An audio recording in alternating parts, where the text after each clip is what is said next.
মুর্শিদাবাদ লোকসভার সাংসদ চাচা আবু তাহের খান আছেন, আমাদের এখানকার আমাদের ওসি, যে সবসময় ইসলামপুর শহরের পাশে থাকেন এবং সুস্থভাবে যেন সমস্ত পরিবেশটা ঠিকঠাক থাকে সেই চেষ্টা করেন। আমাদের নির্মল দাস, আমাদের এই থানার ওসি আছেন, আমাদের শিক্ষক, আমাদের সলেমান চাচা আছে, আরও আমাদের শিক্ষকরা এখানে উপস্থিত আছেন সকলকে, এবং যারাই উপস্থিত আছেন আমাদের এখানকার ব্যবসায়ী সমিতির সভাপতি, সেক্রেটারি, আমাদের এন্টু ভাই, শরীফ আছে, আরও যারা এখানে উপস্থিত আছেন সকলকে আমি সালাম আদাব নমস্কার জানাই।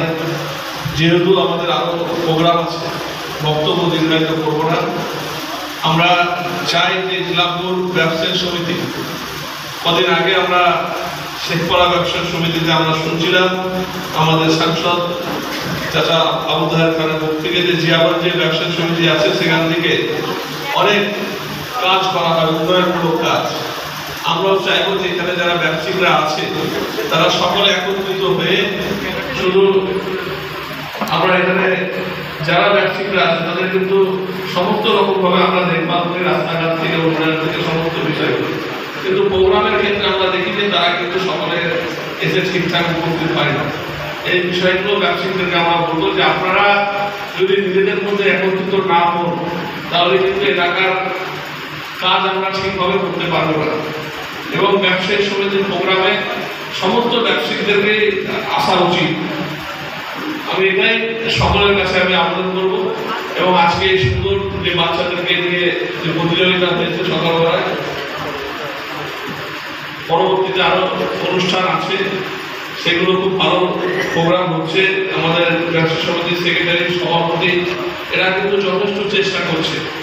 আমি শুধু ব্যবসায়ীরা যারা আছে তাদের কাছে আমার অনুরোধ থাকবে যে আপনারা যারা কাজ করছে চাইছে তাদেরকে সহযোগিতা করুন, তাদের পাশে থাকুন। এরপরেও আমরা আপনাদের সঙ্গে কথা বলে আগামী দিনে আরো ভালো কি প্রোগ্রাম করা যায়। আমরা অন্যান্য জায়গায় আমরা দেখি যে ব্যবসায়ী সমিতির মধ্যে দিয়ে, যেমন বীরভূম, কিছুদিন আগে আমরা হাওড়াতেও দেখলাম যে অনেক ভালো ভালো প্রোগ্রাম হয়।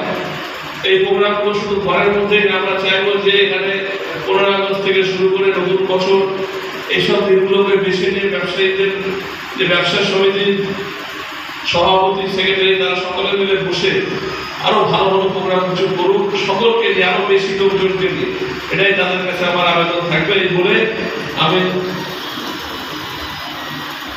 হসপিটালে আমাদের সবার যে দাবিটা ছিল আমরা সেটা চেষ্টা করছি। আমাদের সাংসদ সাহেবও আছে, আমরা সকলে মিলে একসাথে হাসপাতালে যাতে ভালো করে হয় সেটা আমরা চেষ্টা করছি। সেরকমই এই কিছুদিন আগে এসেছিলেন, দেখে গেছে, কাজ শুরু হয়েছে। আশা করছি খুব তাড়াতাড়ি আপনাদের সমস্যা যেগুলো আছে হাসপাতালে এগুলো মিলে যাবে।